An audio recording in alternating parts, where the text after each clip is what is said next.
Krishna, Krishna Krishna, Hare Hare, Hare Rama, Rama Rama, Hare Hare.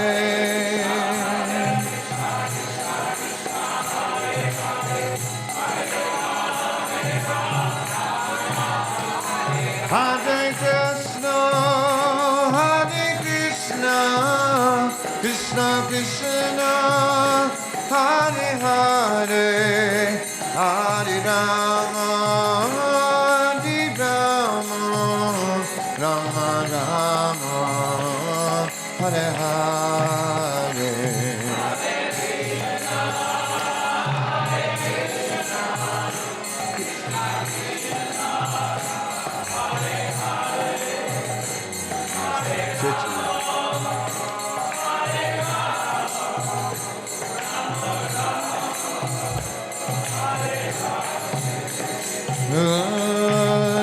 Hare Krishna, Krishna Krishna, Hare Hare, Hare Rama, Rama Rama, Hare Hare.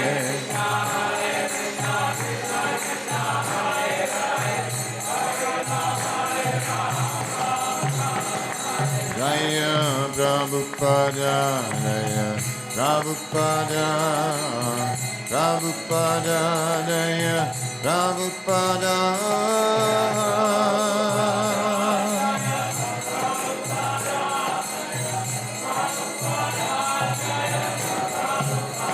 Prabhupada, Prabhupada, Prabhupada, Jaya Jaya Prabhupada.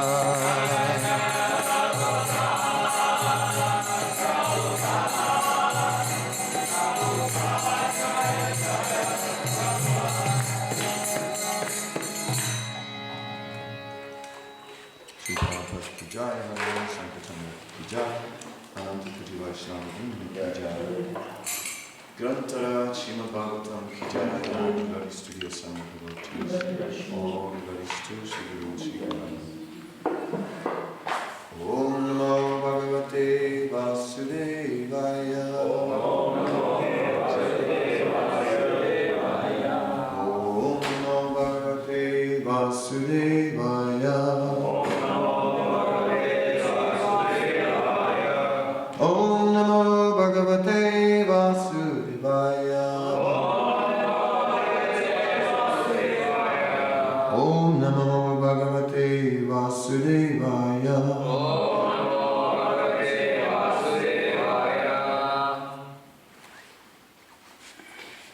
So we continue to read from Śrīmad Bhāgavatam, second canto, chapter 3, entitled Pure Devotional Service, text number 12.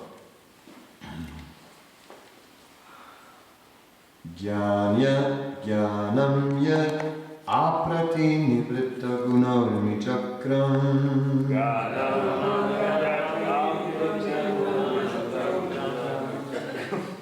We do it again. That was a little tough. Jnanam yat apratinivrita gunarmi chakram.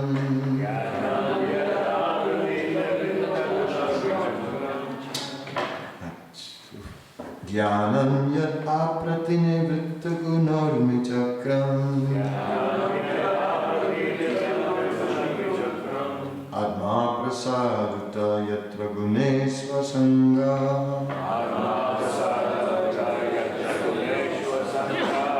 Kaivalya samata patastvata bhakti yoga.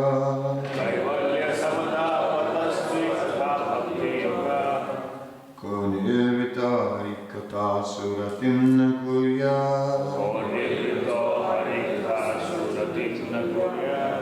Jnanam yada pratinivrita gunarmi chakram. Atma prasada uttayatra gunesva sangha.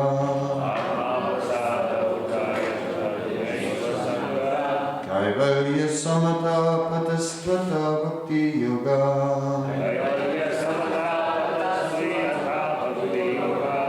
Konirvito harikata suratim na kuryat.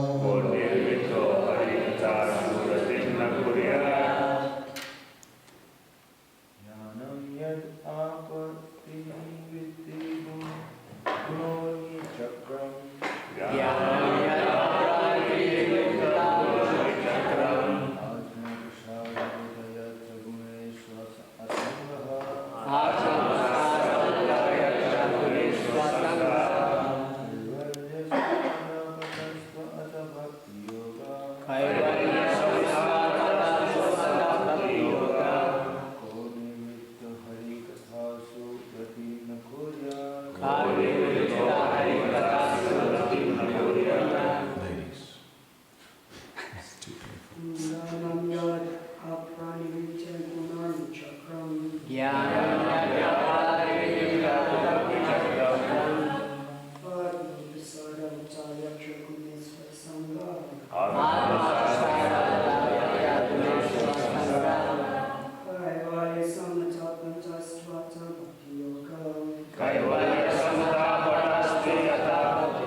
Knowledge. Yat, that which up to the limit of. Pratinirvitta, completely withdrawn. Gunahulmi, the waves of the material modes. Chakram, whirlpool. Atma prasada, self-satisfaction. Uta, moreover.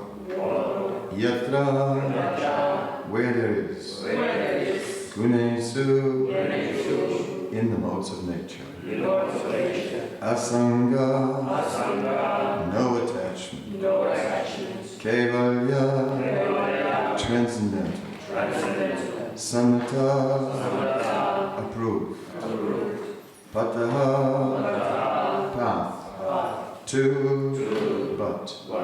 Ata, therefore. Bhakti yoga, devotional service. Kaha, who. Nirvrita, absorbed in. Harikatasu, in the transcendental topics of the Lord. Ratim, attraction. Na, shall not. Kurya, do. Translation. Transcendental knowledge in relation with the Supreme Lord Hare is knowledge resulting in the complete suspension of the waves and whirlpools of the material modes. Such knowledge is self-satisfying due to its being free from material attachment and being transcendental. It is approved by authorities who could fail to be attracted.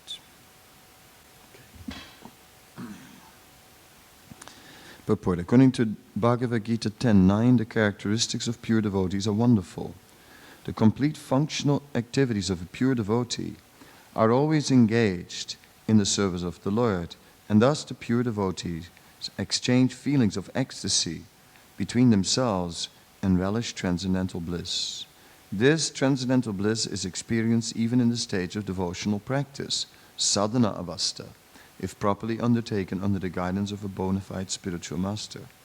And in the mature stage, the developed transcendental feeling culminates in realization of the particular relationship with the Lord, by which a living entity is originally constituted up to the relationship of conjugal love with the Lord, which is estimated to be the highest transcendental bliss. Thus, Bhakti Yoga, being the only means of God realization, is called Kaivalya. Srila Jiva Goswami quotes the Vedic version, Eko Narayano Deva Paravaranam Param Aste Kaivalya Samgita. In this connection, and establishes that Narayan, the personality of Godhead, is known as Kaivalya, and the means which enables one to approach the Lord is called the Kaivalya Panta, or the only means of attainment of Godhead. Thus, this Kaivalya, I have to get closer, I can't see. This Kaivalya Panta begins from Sravana, or hearing those topics that relate to the personality of Godhead, and the natural consequence of hearing such Harikatha is attainment of transcendental knowledge, which causes detachment from all mundane topics, for which a devotee has no taste at all. For a devotee, all mundane activities, social and political, become unattractive, and in the mature state, such a devotee becomes uninterested even in his own body, and what to speak of bodily relatives. In such a state of affairs, one is not agitated by the waves of the material modes. There are different modes of material nature, and all mundane function which a common man is very interested or in which he takes part becomes unattractive for the devotee. This state of affairs is described herein as pratinivrita gunormi, and it is possible by atma prasad, or complete self-satisfaction without any material connection. The first-class devotee of the Lord attains this stage by devotional service, but despite his loftiness, for the Lord's satisfaction he may play the voluntary part of a preacher of the Lord's glory and dovetail all into devotional service, even mundane interest, just to give the neophytes a chance to transform mundane interest into transcendental bliss. Srila Rupa Goswami has described this action of a pure devotee as nirbandha Krishna sambandha yukta vairagyam uchate. Even mundane activities dovetailed with service to the Lord are also calculated to be transcendental or approved Kaivalya affairs.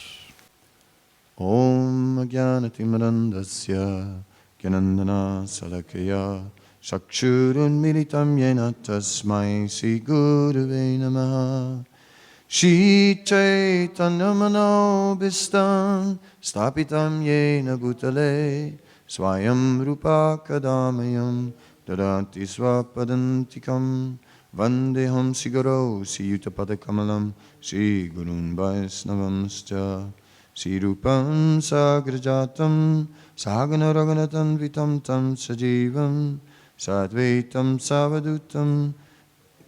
Okay, I've been blank. Finished.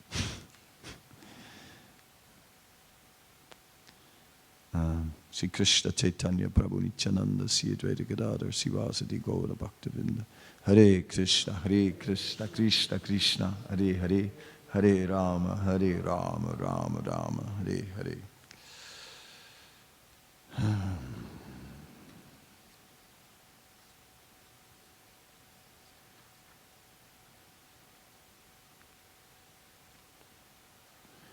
Yeah.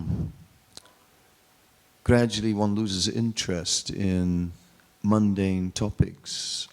It's a problem sometimes when we have to deal with family members that they don't mind to speak about Krishna for 5 minutes, and then they want to speak for 1 hour about mundane things like politics and sports and all kinds of other stupid topics. We don't mind to speak for 5 minutes about politics and sports, but then we want to speak about Krishna again. One actually realizes how Krishna conscious one is when one meets one's family members. When you're with the devotees, you sort of think, I'm not so Krishna conscious, but when you're with your family, then you realize, I'm actually very Krishna conscious. Because, it's so hard to discuss these mundane topics any longer. Oh God, what a drag. So, it is like that. It is amazing that one loses his taste for mundane subject matters and gradually taste for Krishna conscious subject matters are awakening. Of course, we can get into the politics of the International Society for Krishna Consciousness. That also captures the mind because real Krishna Katha is also not so easy. You meet some devotee and what do you say? Have you heard? Have you heard that Krishna went to the forest this morning? And you go like, what kind of conversation is this, you know? It feels a little awkward to speak like that. So how do we engage in Krishna Katha? Oftentimes it is something that we have read that becomes the basis of Krishna Katha, actually. We start to discuss on the basis of some scripture. That is usually a way to get some Krishna Katha going. We just discuss something about the Bhagavatam, something we've been reading. So sometimes devotees ask each other, what are you reading these days? Right? That's an attempt to start some Krishna Katha, and it does work that way. I was reading about Ajamil yesterday.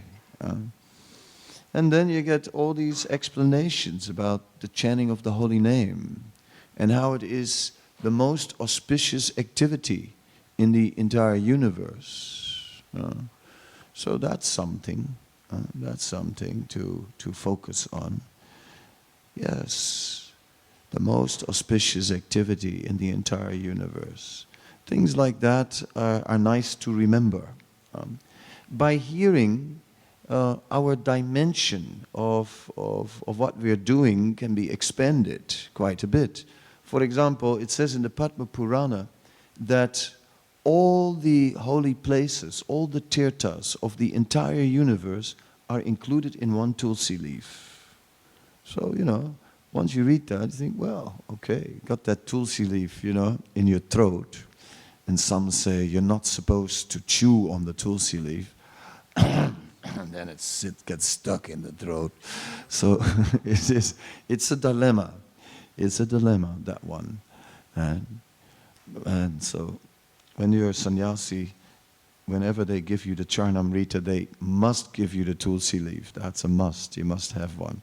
In Mayapur, I get 3, and big ones also. And then I got 3 tulsi leaves, which I'm not supposed to chew, stuck in my throat. And then they ask me to lead Guru Puja. That's serious. I mean, you get into these dilemmas in spiritual life, right? What can we say? You want to follow the scripture, but it's not so easy. Not so easy at all.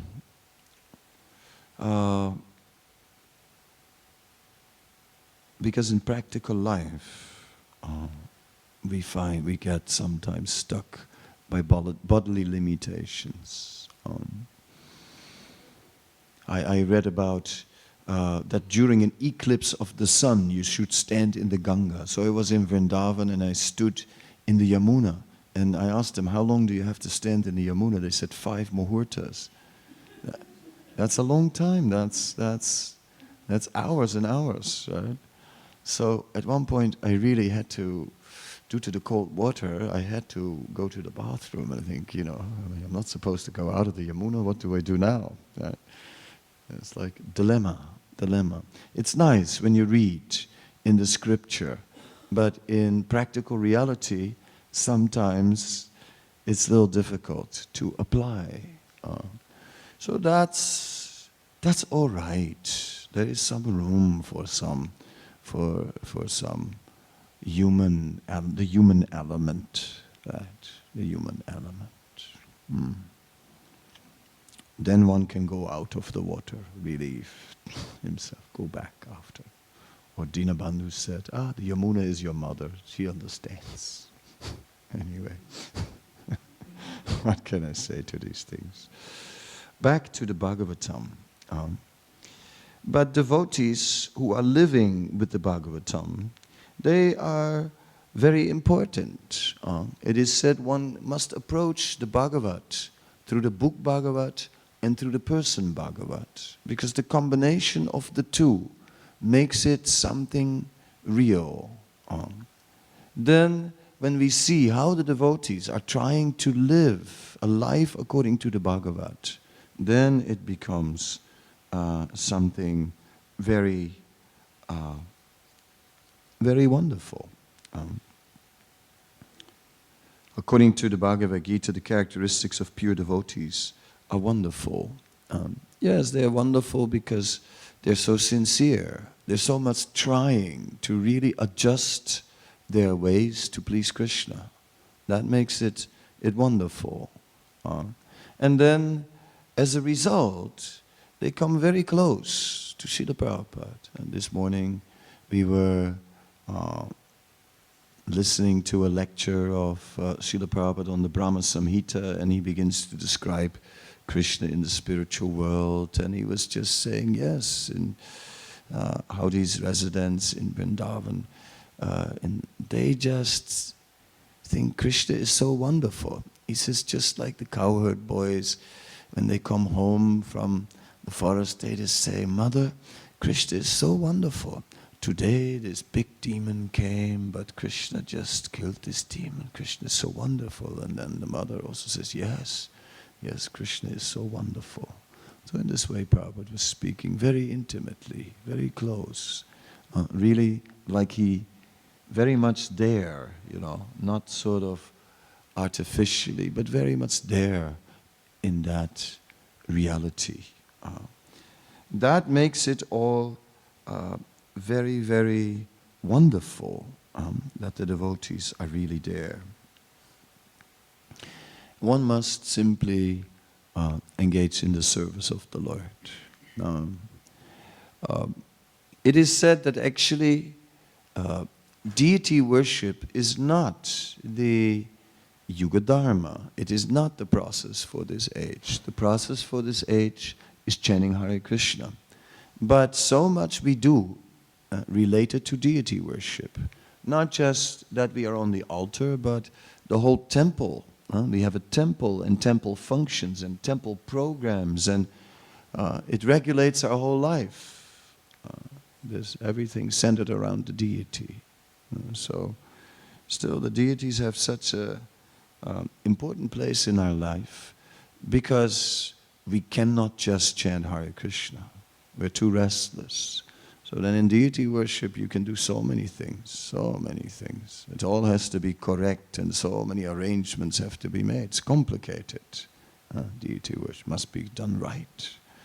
So, and so many different offerings have to be brought to the Lord. So this is all a way to be constantly engaged. So whatever comes natural. Someone is totally mad about cars, become a driver. Become a driver. Someone is a musician, all right, sing, lead kirtan. Right? Lead kirtan, sing bhajan, learn melodies in this way. Whatever it is, we can dovetail our material nature. So this dovetailing of the material nature is an important principle. If we didn't have that, then Krishna consciousness would be very, very difficult. So that is allowed. That is allowed. If sometimes we surrender and we can be engaged against our nature, we can do, but that is not going to last for a long, long time. Unless one is a Mahabhagavat, they can do anything. At one point, they put me in the treasury and made me do accounting. Right? And I'm one of those persons, when I'm doing accounts, and at one point, when there is $1 short at the end, I'd rather put $1 for my pocket than calculate the whole thing again, Oh my God, that's too much, It doesn't tally. Okay, I pay the money, than having to go through this whole calculation once again. This misery. Therefore, I'm not an accountant. A real accountant has to be right. Something is wrong here. It cannot be. I have to find the mistake. I don't care. I don't want to find the mistake. I just want that it tallies. In the same way, you have these people, the man and the machine. Some people cannot tolerate to be defeated by a machine, and they can just, whatever machine it is, they have to crack that machine, and they stay up the whole night fighting with the computer until finally they have submitted the thing, right? And the computer does what they want. Me, the first time the machine doesn't do what I want to throw it out of the window. That's the thing.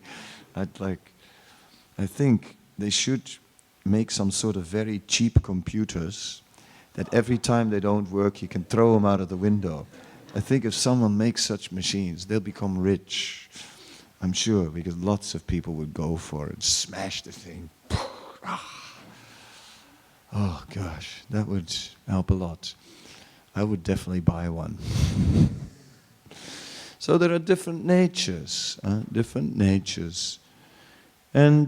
it is obvious that we are engaging our nature in the service of Krishna. Generally speaking, we like to do what we're good at. Sometimes you have someone who likes to do something they're not good at. Like you have someone who wants to cook, and there was this one devotee making every day 10 horrible preparations with lots of devotion. But eventually we take him out of the kitchen, right, and say, okay, let them do what comes natural, what they can naturally do. One requires, it is guna karma vibhagasa.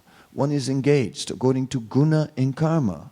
Some people, they have the guna, they have the inclination, but they don't have the karma. One needs both, guna and karma. Some people have the karma, but they don't have the guna. Like they know how to do business, but they have no desire to do it. They don't have the guna. So, but when guna and karma are there, guna karma vibhagasa, when we are engaged in the service of the Lord, according to guna and karma, inclination and ability, then these two things come natural. Then we can easily do everything very nicely. It comes just natural. Second nature, oh, that's easy. Like that. So that is helpful. So material ability is harnessed. The preachers, they are looking at that carefully and engage people according to that material ability so that they can feel naturally enthused. Because when you can do something better than everybody else, then it's sort of nice to do that, right? That's fun. If it's like we had in school, we had this thing where we had to do some gardening, and you got this little school garden, you know. And I don't know what it was, but with me, all the vegetables wouldn't grow, they would dry, they would die, and if they survived, they would be very small. And then they had these other people, you know, radishes like tennis balls, and etc. I was like, I don't like gardening. No, you don't like gardening when all your vegetables die. You like gardening when your radishes grow like tennis balls. Right? It is like that. So in devotional service, we like what we can do nicely, and that is good. So therefore, those who are guiding other devotees are looking at that. Oh, what do they do nicely? Because that will enthuse them. Oh, engage them in that way. Yes. And give them recognition. Oh, you did that so well. Oh. When Sanatana Goswami first joined the devotees of Lord Chaitanya, it was the second time that he met Lord Chaitanya. He had met Lord Chaitanya in Benares and he had received transcendental instruction, but he only joined the devotees later in Jagannath Puri. And then the devotees, they gave him respect, friendship, and mercy. Now that was nice. Then you feel really, I want to be part of this group when there's respect, friendship, and mercy. And then you feel, yes, oh, they respect me for what I can do. They really, respect means appreciation for what you do. Oh, you do that in an amazing way, not falsely, genuinely appreciating our qualities, respect, right? Friendship, yes, and mercy. Mercy, every devotee can give some mercy. We all get some mercy. We all have some mercy. And with time we get more and more. Everybody has, just like in the Bhagavatam, you get descriptions of Narada Muni is asked a question, and then he answers the question with, actually, once the same question was raised in an assembly of sages, and the following answers were given. So Narada Muni is passing on the mercy that he received. he was with the sages and he received an answer. He passes on that mercy. So this is how Vaishnavas share mercy. We receive it and we share it. Once I heard, once we were in this place, and we share the mercy. And the more we share that mercy, that's very enlivening. So we have many gifts to give over time. One begins to, one goes on pilgrimages to Vrindavan, discovers many places, and then, yes, these places, they remain with us. Just like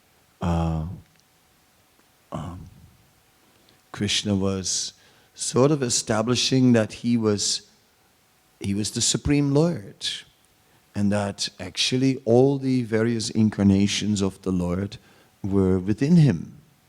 So then the gopis said, so then if you are the origin of all the incarnations, then Lord Ramachandra is also here. Well, Lord Ramachandra, he had an army of monkeys that built a bridge across the ocean. So we have monkeys here, we have a body of water here, so then can you please make a bridge for us? And Krishna arranged it. All the monkeys came down from the trees and they all took stones and they wrote the name of Krishna on the stone and then put it in the water and it was floating, and then the gopis walked over the bridge. So all such things are very nice. These are drops of mercy. One who knows the story has a drop of mercy. So many drops of mercy we get from so many different personalities. I remember our Sridhar Maharaj, who on one lecture in Vrindavan just suddenly said that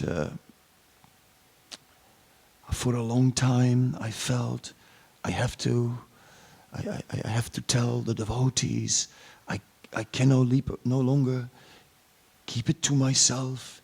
It's too much of a burden. I have to speak. And we think, what's this? This is not a lecture. What's he doing? What's he going to say? I mean, we hope it's not some sort of personal drama. And then he says, it happened last year in France. And we all go, oh no. He's not going to tell everybody in public, right here, in the middle of the Bhagavatam class. He says, it happened last year in France. He said, yes, I broke the 4 regulative principles. He says, no. A sannyasi is speaking like this from the Vyasa-san. It cannot, no, it's not true. And he said it like that. And then he says, yes, it happened last year in France. I ate Danone yogurt. He said, and it turned out that although the yogurt usually is vegetarian, that for a period they could not get the vegetarian ingredients and that they just mixed it with non-veg ingredients. And I found out later. What a relief. But it's a lecture I'll never forget, you know. It's a lecture I'll never forget. But he shared some mercy with us because he just showed, you know, we're living in this world and what can you do? Even when you try so much, right? It's inadvertently, it may happen. So many devotees share so much mercy with us from their own experiences or from how they are living with the with Krishna consciousness, and it brings it down to earth, something you can live with, you know, something now, okay, makes sense. What Sridhar Maharaj, his point made sense, you know. If it just happens, then just what can you do? Krishna will understand. Krishna will appreciate. And it says that if one, in scriptures it actually mentions that if one is trying to be pure, but if accidentally something goes wrong, that Krishna will protect us from the effects of these things. Krishna will protect us. Because that is how Krishna is.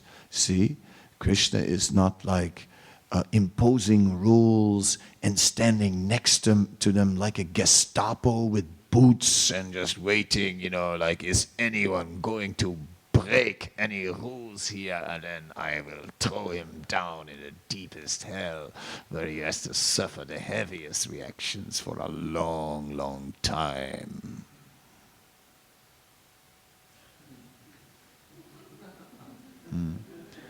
I mean, but we may laugh, but many of us in our practical spiritual life are exactly making Krishna out to be like that. Making him out to be a very heavy personality. And we have a concept of Krishna consciousness that it's so heavy. And it's not. There is a combination of strictness, but yet also with mercy. Krishna is compassionate and merciful, and Krishna understands our predicaments. What could Maharaj do, you know? Huh? That thing that happened in France, what could he do about it? It happened in France. He ate the wrong yogurt, but not on purpose, accidentally so. There you go. Yeah, well, accidentally that can happen. I guess it happened to us also. I mean, you know, we were in Vrindavan and we were having the cauliflower sabji a little late in the season, the last cauliflower. And, you know, and there's the white cauliflower with the green stalks, and we're just munching away with our chapatis, and suddenly someone goes, "A worm!"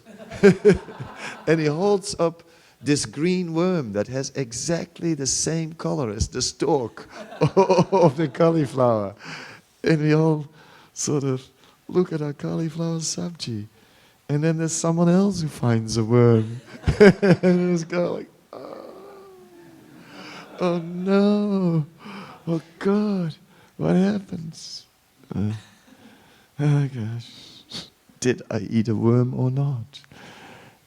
I'll never know, but I'll never know, but there's a good chance I did. Oh my God. Anyway, I'm still here, somehow or other. Yeah, so what can we do? Spiritual life has that human element, but we're just trying to walk the fine line. Raghunadas Goswami was so strict. It said his renunciation was like a straight line carved in stone. He would not deviate from spiritual standards. He got so much. So is an example of one who was strict. So it's interesting. We, from the very early days in our movement, you had in America, where the movement really took off, right? You had East Coast devotees and West Coast devotees. And there was a difference. The East Coast devotees were very strict about the rules. And the West Coast devotees, they were very liberal.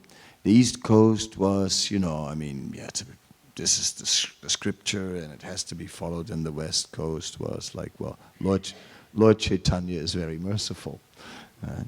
So we've always had this kind of both sides. Of course, the safest approach in spiritual life is to be strict with himself and liberal with others. We are, for ourselves, very strict. And others, all right, we try to understand. And okay, we understand, it's difficult. We appreciate, you couldn't really do it, but of course you should, but with ourselves, right? No way. Of course, there are limits. We cannot justify when the regulative principles are broken. That is never good. We can understand it. We can understand. We don't have to immediately hang someone off the highest tree if they cannot follow, but that doesn't make it good. It is a problem, and it has to be overcome. And so with compassion we can appreciate, but we cannot just say, oh no, well, it's okay. No, it's not okay. It's not okay, but you're still okay. But what you're doing is not okay, it's not going to help you. Like that. Because the tendency is there to, at least in the beginning it definitely was, if any devotee was not following the principle, he was practically demonized. Demon. Right? Fallen, wretch, sinful. Right? He's no longer a devotee. Like that. No, we must with that human touch is really is important, because without it, how can we spread this movement? If we try to spread this movement with boots and whips, it will not go very far. That's for sure. People, and yet strictness is also important, and people are also attracted by strictness. If we present our movement as very wishy-washy, then we have principles, but we don't really follow them. Right? We just have them as a decoration in our movement, but nobody really follows them. Then nobody will care about our movement. So purity is the force. It will remain our standard. Anyway, these are just some points about understanding how Vaishnavas live with Krishna consciousness, how they live with the instructions of Krishna. And that is very important. In Srila Prabhupada we see this, strictness in his own life, and yet liberal with others, but to a point also, with limits, but liberal with others, but not unlimitedly liberal. There's that story of a disciple from the very early days who became in charge in India, in a city in India, but then had problems again with some old bad habits and began to smoke the wrong substances. And Prabhupada had his secretary call him, and the secretary was Tamal Krishna Maharaj. And Tamal Krishna Maharaj was speaking on the phone, and Prabhupada spoke to Tamal Krishna Maharaj. So Prabhupada said, tell him that if he doesn't give up these things, that I will reject him. And so Tamal Krishna Maharaj told him, he said, Prabhupada says if you don't give up these things, that he will reject you. And then that was the end of the conversation. So then Tamal Krishna Maharaj was shocked, and he turned to Prabhupada and said, did you really mean that? And Prabhupada said, of course not. I just said that to scare him. So that is also Prabhupada. You will not reject anyone. You somehow or other had this ability to engage so many people of so many different natures. So that is a pure devotee. It wasn't that everyone had to be stereotyped. Sometimes you see a photo of 10,000 Buddhists, right, somewhere in Thailand or something, and they all 10,000 of them look all the same. Exactly the same. Same clothes, same everything. That will never work in the Hare Krishna movement. It's not possible. That's not possible, right? Because our philosophy is personal, right? And we are into being individuals. We're not about giving up our personality. Rather, we're about making it stronger. We are meant to use our personality in the service of Krishna. One story about two friends. They were Scottish, right? And these Scottish friends decided to go to the New World. And they came to the New World, and they came to Australia. And when they came to Australia, they wanted to have some adventure. So they joined the fire brigade. Yes, so one says to the other, "Jock, let's join the fire brigade." And they joined the fire brigade. So it wasn't as exciting as you think, but you know, at night you sleep in your uniform and there's no staircase, there's a hole in the ground and a slippery pole, and you just jump in the pole and you just slide down 2 stories and jump on the engine, the fire engine, and drive out. I mean, exciting job. Of course, most of the time it's the kitchen curtains and they're already put out by the time you come, or a cat in a tree or something, you know. It's not always that exciting.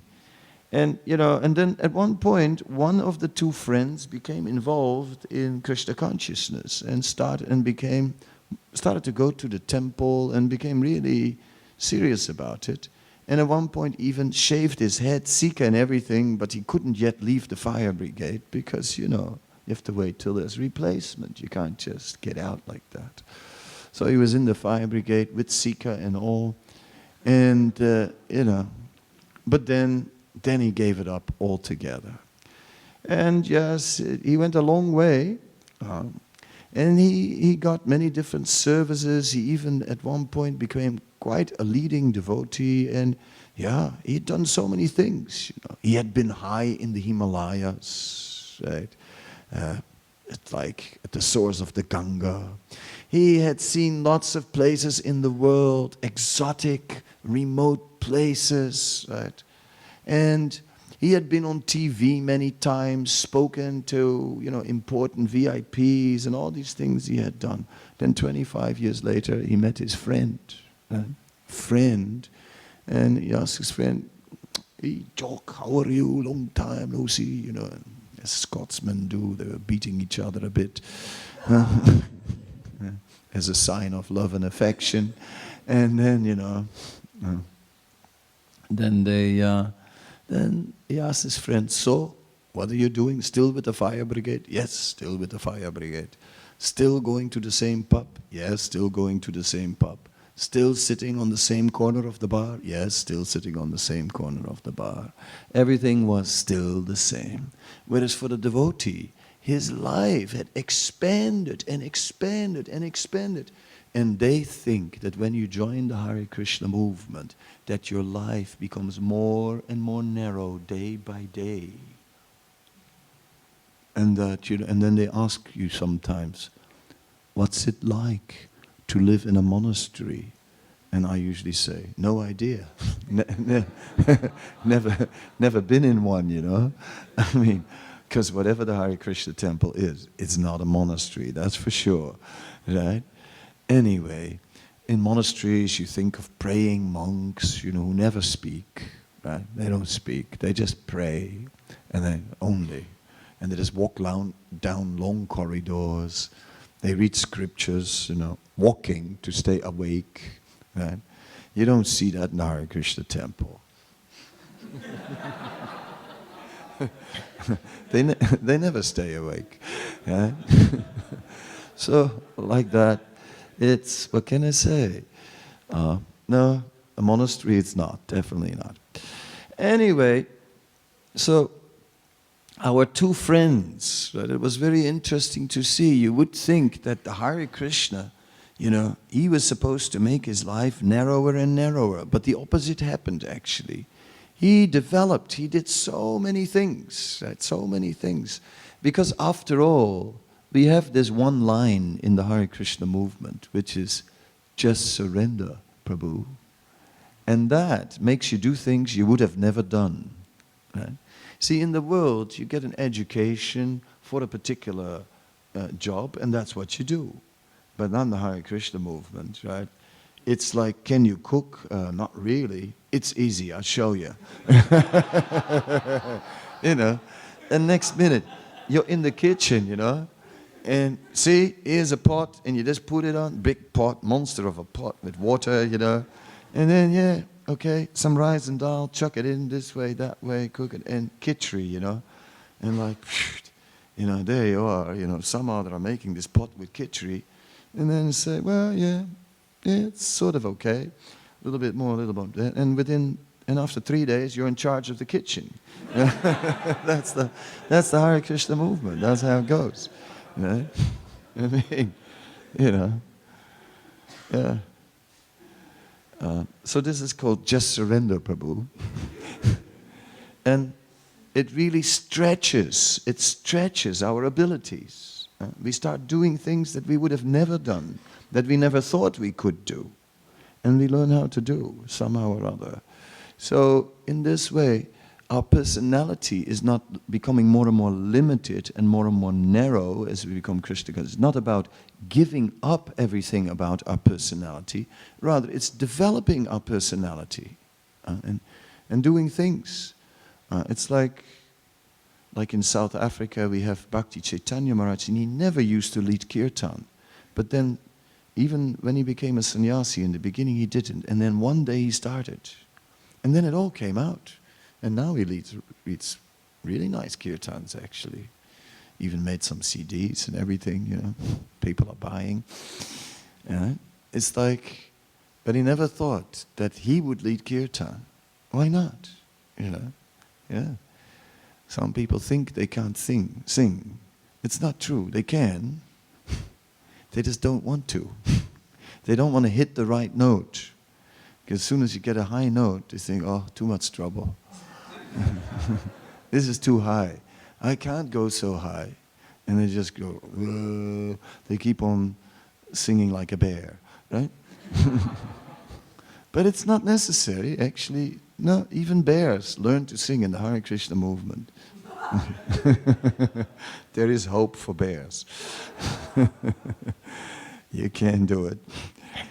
With the help of Krishna, even a bear can hit high notes. Ananyas chintayan sumam ye jana paryupasate te samnichabhayuktanam yogaksema vahamiham. I carry what you lack and preserve what you have. Isn't it? Krishna says. Krishna can empower us. Krishna can help us to do things that we thought we could never do.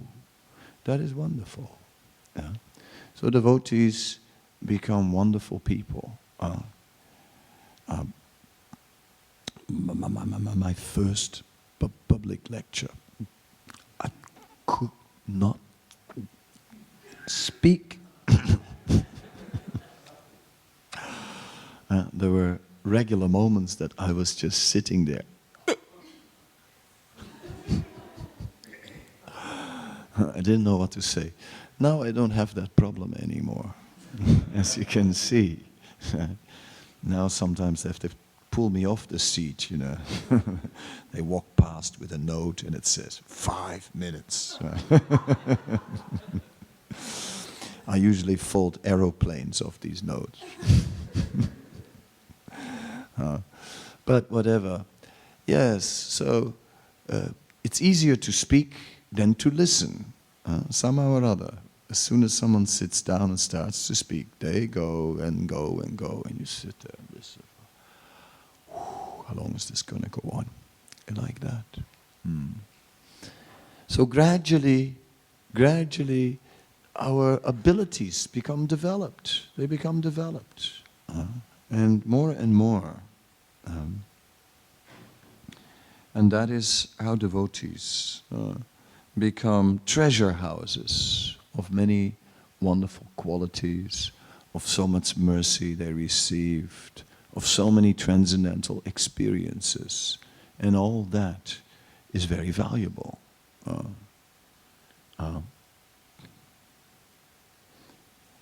Again, once I was speaking with Tamal Krishna Maharaj, and I asked Maharaj if he could please come and give a lecture in the temple, and he said, "Oh, I'm very busy." And I said, Maharaj, he said, like, you are like a golden vessel, He said, it's like a golden vessel studded with jewels of Prabhupada's personal association. He said, Maharaj, please give us some nectar. If we ordinary devotees, what have we got? We just have some old iron pot, you know, no jewels on it, dinted. Yes, we can also give some nectar, but how much nectar can we give? But a devotee like Tamal Krishna Maharaj is just a golden vessel with endless jewels, right? And once it starts, you know. Any topic, oh yes, Prabhupada said this about it, Prabhupada said that about it. It's like that. About any topic, doesn't matter what. Some personal instructions of Prabhupada are there. So many jewels. So like that, different devotees have so many jewels to bring to us. All the austerities that the devotees perform. It's like Burijan was here and he spent so much time with the Bhagavatam. He did it. He went systematically through the whole Bhagavatam and sort of analyzed it and laid it out like ready for teaching. And then gave lectures on it which were all recorded and then wrote a book on it on the first 4 cantos and now working on the rest. Right? So, like that, that's what you call someone like that becomes a treasure house. A treasure house. So different devotees are different treasure houses. Yeah. I was in New York and I was distributing books and with Vaisheshika, and he is just amazing. I mean, so smooth, so pleasant with people. Right? Everyone became happy to see him. There's this sour man, a man with a sour face, gray pants, conservatively dressed, coming in my direction. I'm trying to give him the book, and he makes a horrible gesture, and I go, thinking, like, you know, well, I mean, is he a demon or what? You know, sort of looked like a typical demon. And the next moment, from behind me comes Vaisheshika, and he says to the man, "Excuse me, sir, are you a professor?" And suddenly the sun broke through, you know, and the guy starts smiling, and he says, "Not quite." And next moment he had the book in his hand, and before he knew it, you know, he pulled money out of his wallet and walked away with the book. And I'm looking at it like, you know, how did that happen? Right? So just treasure houses of so devotees, they have their wealth, their spiritual wealth, their daivi sampat from the things they have been doing in service, right? And that wealth is they're carrying. It's said when sages like Vishwamrita appeared before Dasarat, right? It's like the earth was sort of feeling the weight of their austerity. So much austerity. I mean, this sage, he was emanating it. In the same way, the weight of a devotee's devotional service, and that makes devotees full of transcendental wealth and very wonderful people. So now, I'd like to hear from all of you. Comments or questions? Maharaj, earlier in the lecture when you spoke about like preachers engaging devotees and neophytes and what they're doing, but does that mean that we should, because this is get a bit restricting if it comes to service, it's just like what we have to do, or we should do everything possible? It wasn't that that's the only instruction. It wasn't that now we carve this instruction in stone and nobody ever has to do anything anymore that they don't like. That's not what I meant to say. One shouldn't just take my words literally and carve them in stone and make a plaque out of it and hit other people over the head with it. One should understand the spirit of what I'm trying to say, and I'm trying to put some emphasis there that ultimately it's important that we engage people according to their nature. But then the toilets may not be cleaned, because nobody has a nature to clean toilets. That's not, sorry, but you know, Everyone has a nature to do the more sweet services. So obviously the needful also has to be done. But still, natures are to be considered. Like that. Other questions, comments? Nothing?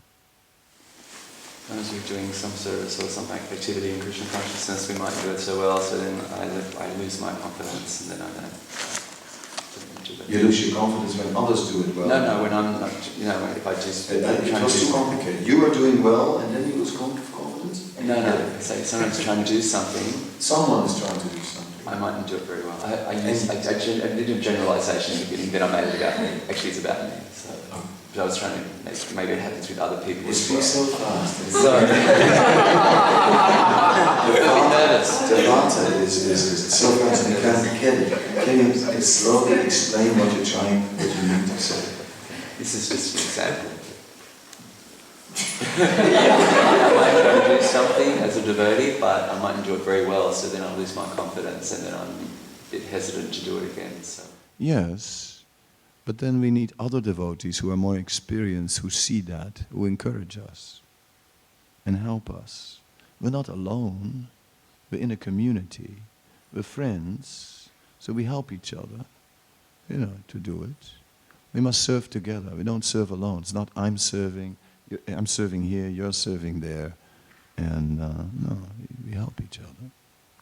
So, practice makes perfect. And one day, your puri blows up like a balloon. You did it! Wow! It's a balloon! Party, So some encouragement we need. Everybody needs. Right?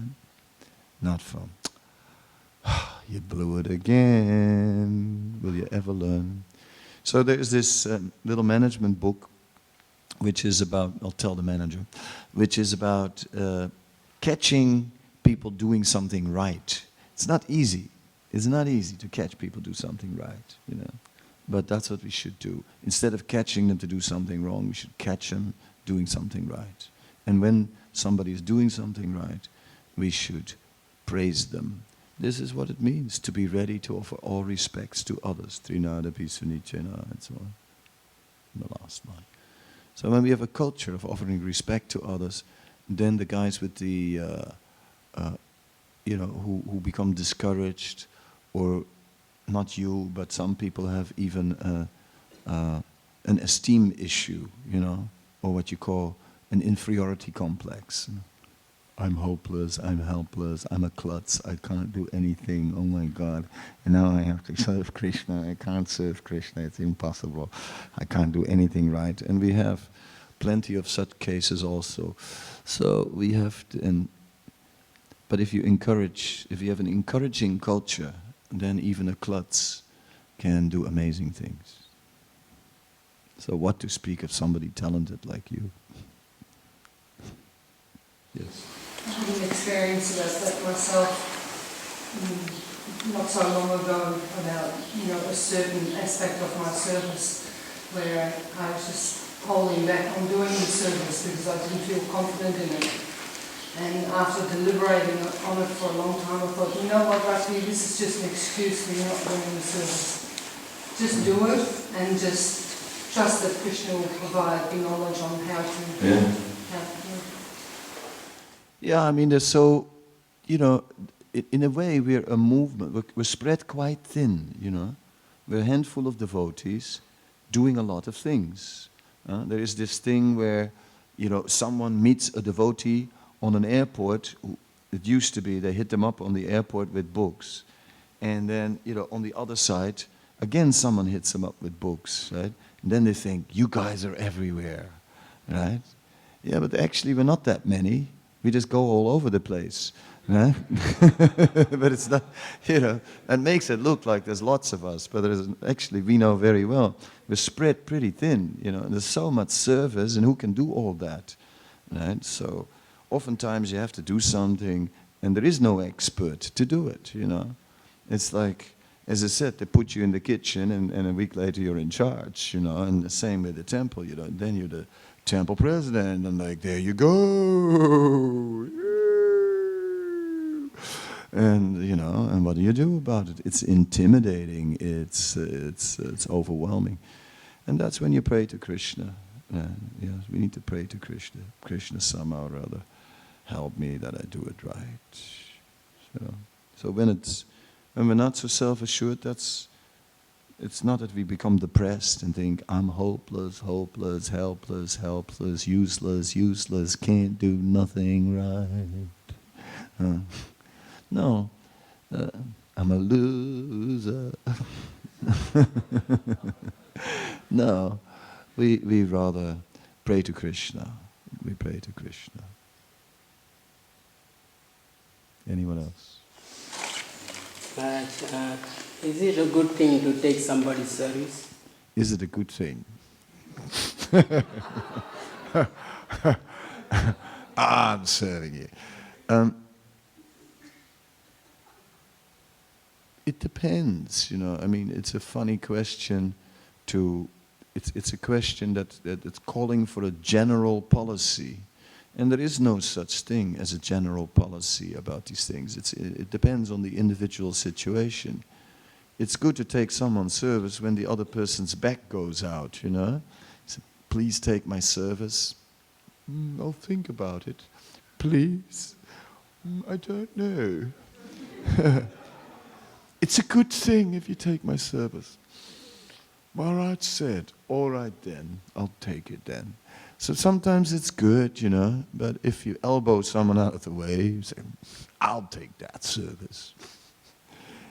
Then it's not so nice. So, sensitive to personal, to people, to individual situations, in a mood of respect, friendship, then, you know, respect, friendship, and mercy, then these things will be resolved.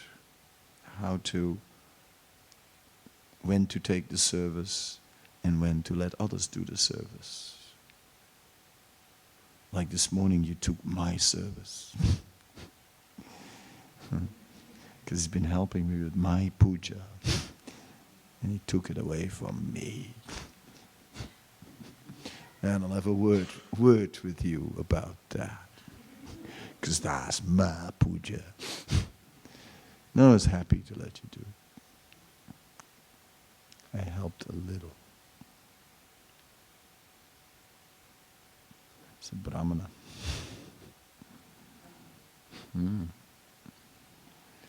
Anyone else? No? Finished? Thank you very much. Śrīmad Bhāgavatam ki jai.